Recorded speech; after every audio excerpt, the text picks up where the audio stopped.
Hello, it's Saturday and it's Andrew here from Life on Pig Row, and today we are sowing summer and autumn cabbage, specifically the pointy variety. This one's called Greyhound. So I'm going to show you how to do that, show you how to maybe do it a little bit differently from what you used to, but we'll show you two different types, okay? So straight away, here's my compost tray, and you'll notice it's only a half-size compost tray. I don't want masses of cabbage. I'm not going back to the wartime garden. I just want a nice bit of variety. So like I said, this is pointy Greyhound summer and autumn cabbage. And we're going to have a look at the seeds so you can see what size it is. So there you are, there's the size of the seed.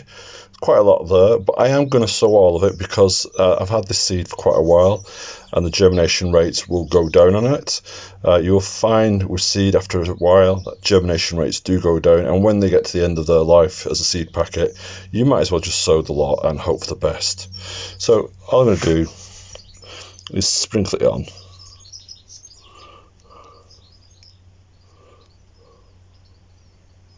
There's actually not that much there, really. We'll see how it goes on.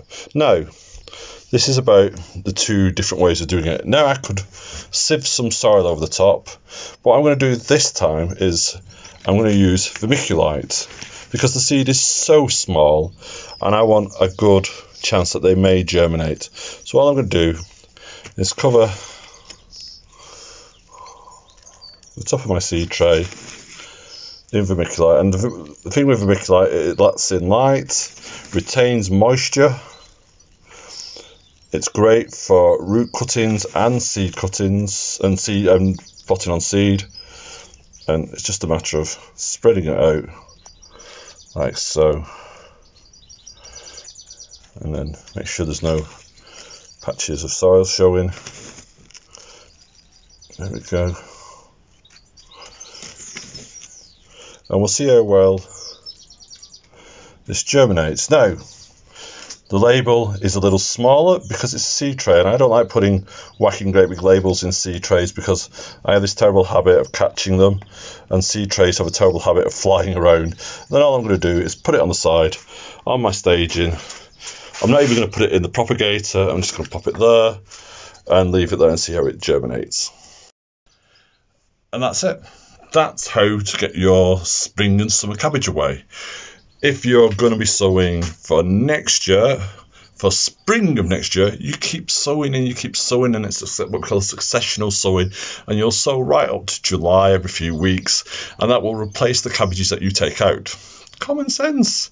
Get used to doing successional sowing, especially with lettuces. The amount of people who just grow one lettuce and it takes 12 weeks to grow, and then they go, I have nothing to put in. Well, why didn't you sow more lettuce to replace the lettuce that was coming out? I sow every 2 weeks for those kind of crops. And, you know, if I don't have space for it, I have baby leaf lettuce. So until next time, don't forget to like and subscribe, and it's goodbye from me, Andrew, at Life on Pig Row. Bye bye.